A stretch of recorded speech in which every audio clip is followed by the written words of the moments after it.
Hello there, Egils here, don't panic. I'm here today to talk to you about Tolkien. I'm glad people have asked about him. He was a particular favourite of mine, still is actually. So who was J.R.R Tolkien? He was a professor of Anglo-Saxon. He studied Anglo-Saxon translating texts, and he was a philologist, which means he was in love with words. Born in South Africa, came over to Birmingham. He was a Catholic, a devoted Catholic, and took his degree at Oxford. When the First World War broke out, he finished with the first, and in 1915 was commissioned with the, I think it was the Lancashire Fusiliers. He was a signals officer and went out to France the time of the Somme. This, quite obviously, as anyone, would have a profound effect on him. And this is where Mordor came from, and when they're walking through the marshes and they see the faces, it's reminiscent of the bodies on the Somme and in Flanders. He did suffer a great deal from that, as most people would. Later on he came back to Merton College and befriended many now famous people. C.S. Lewis was one, Hugo Dyson, and they would meet in Oxford at the Eagle and Child, where they would discuss various aspects, and they would borrow ideas from each other, is the polite word, and they would enlarge things. And it's largely thanks to Tolkien that C.S. Lewis became a devoted Catholic himself. So what was Tolkien trying to achieve? He said he was trying to have an English folk history. Well, to be honest, we'd already got one with Beowulf, but it started off with The Hobbit, which was published in 1937. I remember hearing it on the radio when I was a child, many moons ago, and it entranced me. I never heard the end because my father switched it off. Anyway, by the by. Many years later I started to read The Lord of the Rings. Didn't make sense, so I read The Hobbit. Then it made sense. And he took elements from Beowulf and his knowledge of Anglo-Saxon history and interwove them into the story of Lord of the Rings, which, you know, if you've not read it, I urge you, please read it. It's a fantastic story. And he was a great storyteller throughout his life. He was awarded a CBE for his work on Anglo-Saxon. So, what are the stories telling us?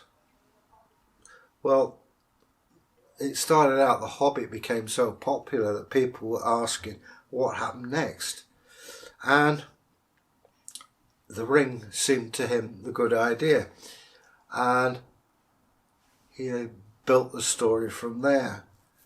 And the ring is a fascinating thing about it, was the way it possessed people, destroyed them, Gollum being the case in question, and Frodo towards the end.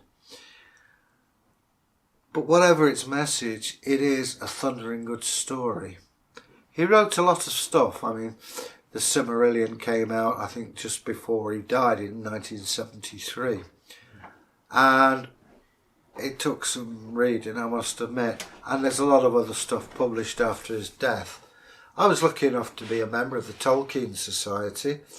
And yeah, I would say that was a thundering good society to be with. It got me out of the house. Yes, we dressed as hobbits and I was Sam Gamgee.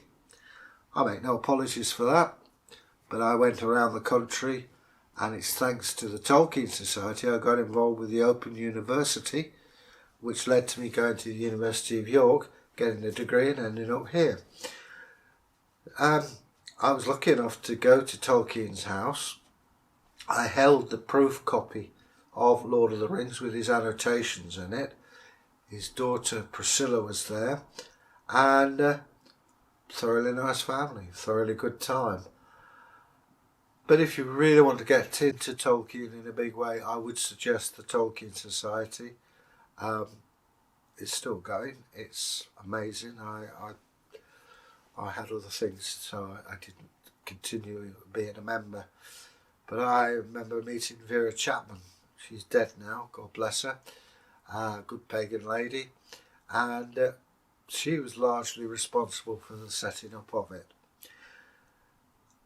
And also, let's face it, hobbits seem to epitomise the good life. Lots of good beer, lots of food, and of course, as Tolkien's own particular favourite, smoking tobacco in the old pipes, Morning Star and things like that.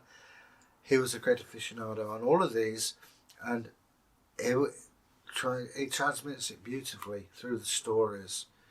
And like I say, read them. My suggestion is Hobbit first, then Lord of the Rings, and then if you're into that, just have a go at the other stories that he had there. Farmer Jars of Ham is one, which is pretty good. He also didn't just do fantasy. He did a translation of The Pearl and the Green Knight and Sir Orfeo. This is where he actually got his academic fame from. He invented Elvish language, Dwarvish. He alerted people to the runes. He had his own interpretation of them, of course, but there are explanations about them in the appendix of the 3-volume Lord of the Rings. He drew maps, and very good it is too. So anyway, I've said enough, I think, on this matter. There's apparently a film coming out with him. There is a biography by Humphrey Carpenter and another one whose name I can't remember, but they differ widely. But read the two and you'll find in the middle probably somewhere the truth. So anyway, if you've got any more Tolkien related questions or you know more about it, please let us know, because that's what we're here to do. And till we meet again, bye.